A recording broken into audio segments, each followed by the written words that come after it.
there, I'm Catherine Fulvio, and in anticipation of barbecue season, I wanted to show you how to make some delicious beef burgers because we're all dusting down our barbecue at this time of the year.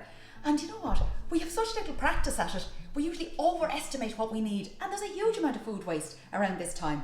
So to make the perfect beef burger, I have local beef, very important to shop local and buy local. So the food less travelled always tastes better, and you're supporting your own local farmers as well. So here we go, pop the beef in, and then it's just little bits of other ingredients that we're going to put in. Some shallots, there we go. And let's go with some garlic, that's lovely. And I'm going with a little bit of maybe some parsley or whatever herbs you want. This is optional. Some people just make beef burgers as they are. A little bit of salt and pepper, so we pop that in, just a tiny bit. There we go. And now I have some tomato ketchup, again, all optional, but I just like the flavour. So I'm just going with little bits of everything because I'm just making the one burger. A little bit of Worcestershire sauce, just a drop of it, and Dijon mustard. I'm really pushing the boat out, aren't I? And I'll keep all of that to make more later. Now it's hands in, so hence the fancy gloves. So just knead all of these wonderful flavours together. And you know what, when you're making beef burgers, you want to make sure your mixture isn't too wet. That's why when you're popping all these ingredients in, just measure them really, really carefully. If you think your mixture's too wet, you could dry it out with some breadcrumbs, which is a great way to use up the stale bread, or maybe an egg would work as well to hold it together. So now, there is one really big beef burger. That's way too big. The point is portion control. So when you're making food for a barbecue, think about, are we only having burgers? If we're only having burgers, then one nice sized burger per person is perfect. But if you're doing wings and you're doing maybe a little bit of fish, or maybe you're doing, some lovely sausages or something like that, or kebabs even, you want everybody to have a little taste of everything. So make all your portions much smaller if that's the case. So my top tip is, when you have a large quantity of beef here and too much for one portion, just shape it into one nice sized burger, which I think around that size is perfect for me. I'm happy with that. Now, I have this left. Here's the tip. So what I do is, I just make them into little meatballs, like so, pop them out onto my plate, and I freeze those. And another night, I can have some nice meatballs with spaghetti and tomato sauce for dinner. Job done, no food waste. So now we need to cook the burger.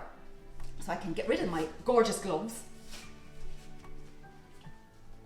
and hob on. And we'll heat it up, and a little bit of oil. So don't feel you have to have the barbecue out for this job. You can equally just cook them nicely at home. Okay. So I want a nice bit of a shimmer in my oil. I want my oil to heat up nicely. I'm using local rapeseed oil as well.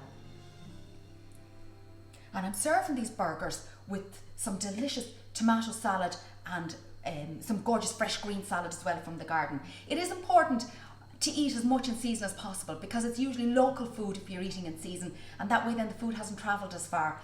And you've got to think as well, when it comes to food waste, the cost of production of the food. So it's not just the air miles, it's just as expensive. Like, we all waste about €700 per household per year on average. That's a shocking figure.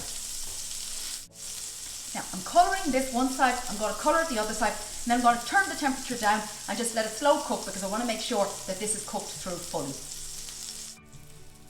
My burger is just ready. So here I just have some melting cheese. You can use cheddar, Emmental, whatever you want, and you pop it onto the burger like this, and then turn your heat way down, nice and low, and top tip, put a lid on, and then the steam from the cooking process will melt the cheese for you. So we'll leave this for a minute. So we're ready now. I have everything ready to serve. So here I have my bun, and all that is here is just a little bit of mustard and mayonnaise mix. It's very, very simple to do. It's really personal preference. Some people put ketchup on, but I like a little bit of this. It gives it a nice bite. I'm just popping that on my bun, which I've toasted. There goes the bun. And then maybe a little bit of green lettuce. So I have this here, just a little bit of salad, again from the garden. Try and use as much local as you can. And here is our delicious burger with our melted cheese. On that goes, look at that. Oh wow, that's beautiful. So I wanted to show you as well, I have here just a very, very simple salad. Just a tomato salad, bit of paprika, tomatoes, garlic, basil, olive oil. It's that easy, but it's really delicious. And I like making something like this because the leftover tomato salad, you might be surprised to know, I tend to just kind of shake off the dressing and I go ahead and make a nice tomato soup out of it. It's really lovely. Now, next, we are going to put a little bit of red onion. Maybe not everybody's cup of tea, but I think it's going to be so nice with the cheese. So we pop our red onion on. There we go. Spread it out. And I have a little bit more tomato here because I think it's going to be nice for colour.